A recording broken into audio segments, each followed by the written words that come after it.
이튿날 곧 예비일 다음 날에 대제사장들과 바리새파 사람들이 빌라도에게 몰려가서 말하였다. 각하 세상을 미혹하던 그 사람이 살아있을 때 사흘 뒤에 자기가 살아날 것이라고 말한 것을 우리가 기억하고 있습니다. 그러니 사흘째 되는 날까지는 무덤을 단단히 지키라고 명령해 주십시오. 혹시 그의 제자들이 와서 시체를 훔쳐가고서는 백성에게는 그가 죽은 사람들 가운데서 살아났다 하고 말할지도 모릅니다. 그렇게 되면 이번 속임수는 처음 것보다 더 나쁜 영향을 미칠 것입니다. 빌라도가 그들에게 말했다. 경비병을 내줄 터니 물러가서 제주껏 지키시오. 그들은 물러가서 그 돌을 봉인하고 경비병을 두어서 무덤을 단단히 지켰다. 안식일이 지나고 이레이 첫날 동틀 무렵에 막달라 마리아와 다른 마리아가 무덤을 보러 갔다. 그런데 갑자기 큰 지진이 일어났다. 주님이 한 천사가 하늘에서 내려와 무덤에 다가와서 그 돌을 굴려내고 그 돌 위에 앉았다. 그 천사의 모습은 번개와 같았고 그의 옷은 눈과 같이 희었다. 지키던 사람들은 천사를 보고 두려워서 떨었고 죽은 사람처럼 되었다. 천사가 여자들에게 말하였다. 두려워하지 말아라. 나는 너희가 십자가에 달리신 예수를 찾는 줄 안다. 그는 여기에 계시지 않다. 그가 말씀하신 대로 그는 살아나셨다. 와서 그가 누워 계시던 곳을 보아라. 아멘.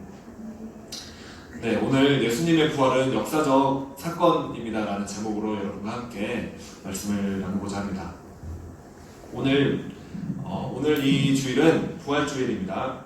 바로 십자가에 못 박혀서 죽으신 예수님께서 죽으신 지 3일 만에 다시 살아나신 날을 기념하는 주일입니다. 우리 인류에게 있어서 이것보다 더 중요한 사건은 없을 것입니다. 구원 얻는 복음에 있어서 결정적인 사건이 바로 부활입니다. 그래서 오늘은 이 부활주일을 맞이해서 여호수아서 강해 설교를 멈추고 예수님의 부활에 대해서 오늘 여러분에게 말씀드리고자 합니다. 예수님께서 부활하셨다는 것은 거기에 우리가 믿는 모든 신앙이 다 걸려있는 최고로 중요한 일입니다. 예수님께서 부활하셨다는 것이 그래서 우리는 이게 정말 역사적인 사건인가 한번 살펴볼 필요가 있습니다. 왜 예수님의 부활이 중요할까요? 만약에 예수님의 부활이 역사적인 사실이 아니라면 성경의 모든 메시지는 거짓이며 인간이 꾸며낸 신화와 같은 의미가 없는 것이 되고 말 것입니다. 또한 예수님께서 우리가 성경을 통해서 아는 것은 처음부터 예수님께서는 자신이 하나님의 아들이심을 말씀해 오셨습니다. 그러므로 예수님이 부활이 역사적인 사실이라면 우리는 예수님께서 주장하신 대로 그분이 진짜 하나님의 아들이시라는 결론을 낼 수밖에 없습니다. 그리고 예수님이 정말 하나님의 아들이라면 그분을 믿고 그분이 하신 말씀을 우리가 지키는 것이 합리적인 선택일 것입니다. 예수님의 부활이 역사적인 사실일까요, 여러분?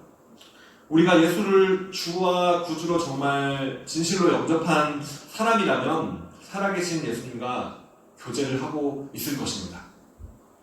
그렇기 때문에 그런 사람들은 우리 안에 성령님이 내적인 증거가 이미 있습니다. 예수님이 정말 살아계시고 부활하시고 우리와 동행하시고 교제하시는 분이시라는 것을 이미 경험으로 이 정말 구원을 얻고 예수님과 동행하는 사람은 알게 됩니다.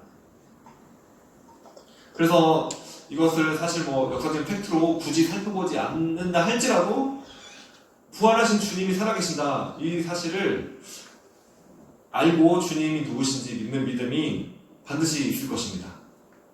하지만 아직 내 안에 그런 확신이 없다면 성경의 사실이 신화나 어떤 꾸며낸 이야기다라고 주장하는 세상의 그런 소리에 우리의 믿음이 흔들릴지도 모르겠습니다.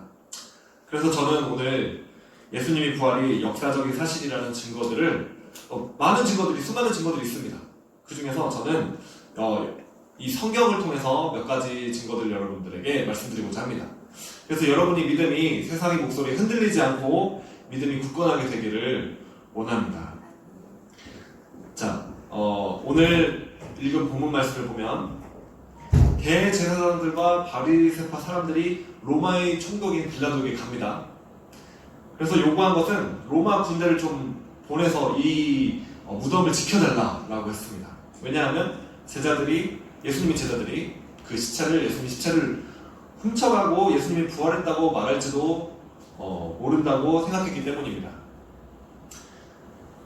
그러나 이 말씀에 가면 천사들이 그 부활절날 나타나고 무덤을 지키던 군대가 이제 죽은 자들처럼 되었다고 합니다. 그리고 예수님의 무덤은 비어있게 됩니다. 당시 로마 군대는 세계 최강 군대였습니다. 그리고 대제사장이 무덤을 특별히 지켜달라고 요청을 했기 때문에 대충 지키는 그런 상황이 아니었습니다. 군대를 보내가지고 특별히 그 무덤을 지켜달라고 한 거죠. 그리고 우리가 알다시피 예수님의 제자들은 가난한 그리고 무식한 어부들 출신이었습니다. 그리고 보통 사람들이었죠. 군사적인 훈련을 전혀 받지 않은 그런 사람들이었습니다.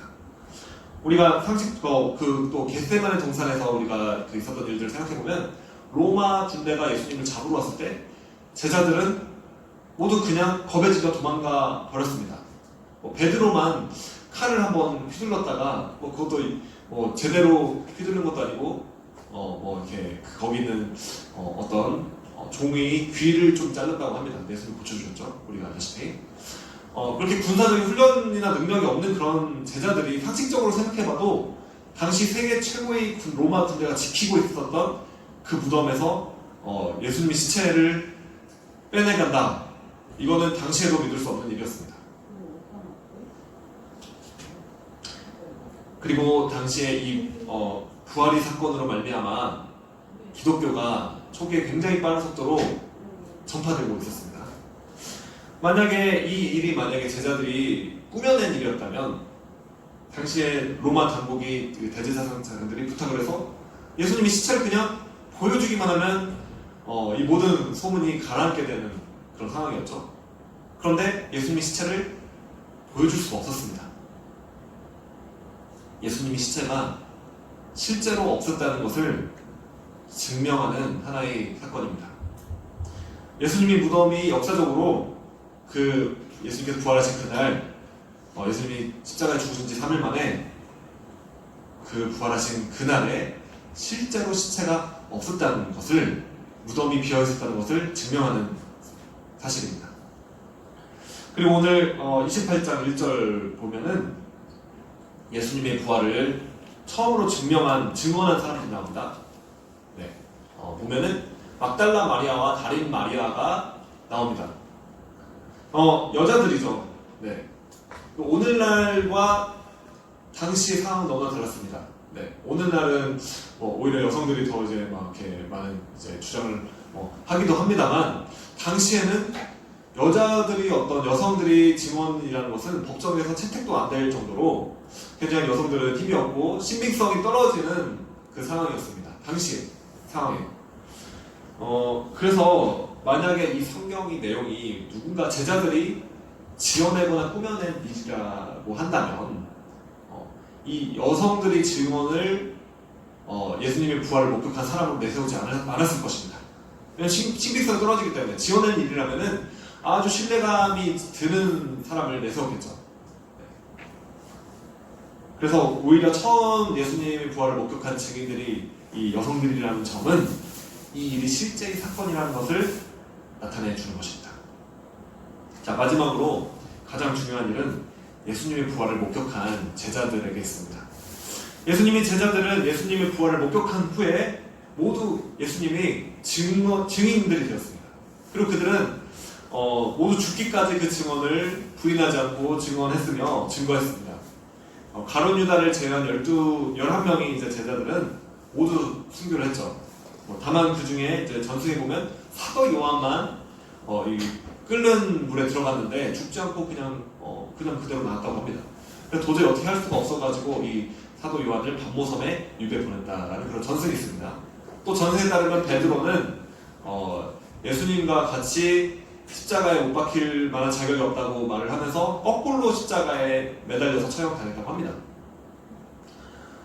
또 우리가 아는 사도 바울은 이 예수님을 믿는 사람들을 잡으려고 가다가 그 다메섹 도상에서 부활하신 예수님을 만난 이후에 오히려 자신이 가진 모든 그 기득권과 모든 것들을 포기하고 이 복음을 증거하는 그런 일을 하게 됩니다.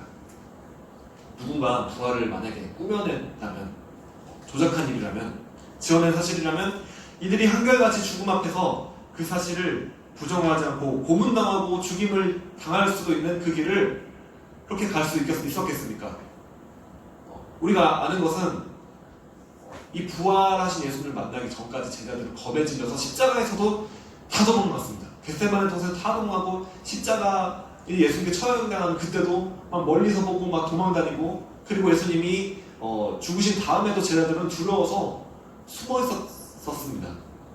그런데 이 예수님 부활을 목격한 제자들은 이제 담대하게 정말 부활의 증인이 됩니다. 그것은 그들이 경험한 예수님이 실제였기 때문에 그렇습니다. 누군가 꾸며내거나 조작했다면 이렇게 될 수가 없는 것입니다.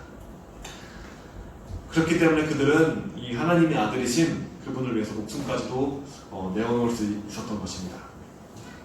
오늘 이 부활이 역사적인 사실이라는 증거를 성경을 통해서 제가 몇 가지 말씀드렸습니다.